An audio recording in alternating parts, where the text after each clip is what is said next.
অনেক দিনের একটা স্বপ্ন আজ পূর্ণ হলো, যদিও আমরা যেভাবে চেয়েছিলাম সেভাবে হয়নি, তারপরেও আলহামদুলিল্লাহ।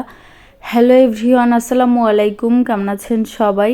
আশা করছি সবাই বেশ ভালো আছেন। দীর্ঘদিন পরে আমি আপনাদের সাথে একটা ভিডিও শেয়ার করছি। এই তো অনেক দিন আগে, আমরা প্রায় 3 মাস আগে একটা আলমিরা বানাতে দিয়েছিলাম, কিন্তু ওনারা ওনাদের বিভিন্ন ঝামেলা দেখিয়ে আমাদের আলমিরাটা দিতে অনেক বেশি লেট করে ফেলেছে। যাই হোক, অবশেষে আমরা আমাদের আলমিরা হাতে পেয়েছি। তবে আমরা যেভাবে কাস্টমাইজ করে বানাতে চেয়েছিলাম, বলেছিলাম ওনাদেরকে, কিন্তু ওনারা ওভাবে বানাতে পারেনি।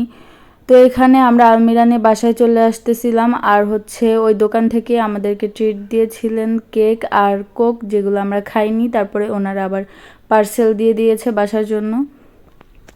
যাই হোক, মনটা অনেক বেশি খারাপ ছিল, কারণ এই আলমিরাটা আমার হাজব্যান্ড অনেক শখ করে বানিয়েছিলেন তার নিজের কষ্টের উপার্জনের টাকা দিয়ে, মানে অনেক কষ্ট করে এটা বানাতে হয়েছে আমাদের। তারপরে যখন আমাদের মন মতো হয়নি, আমরা যেভাবে চেয়েছিলাম ওভাবে হয়নি, তখন মনটা অনেক বেশি খারাপ হয়ে গিয়েছিল।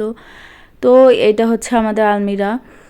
আমরা বাজেট ওনারা যেভাবে বলেছে আমরা সেভাবেই করেছি। তারপরে আমরা যেভাবে বলেছিলাম ওনাদেরকে বানাতে, ওনারা ওভাবে বানাতে পারেনি। আর আমরা যে কালারটা পছন্দ করেছিলাম সেই কালারটা ওনারা দিতে পারেনি, আমাদের পছন্দ মতো লকও দিতে পারেনি। যাই হোক, তারপর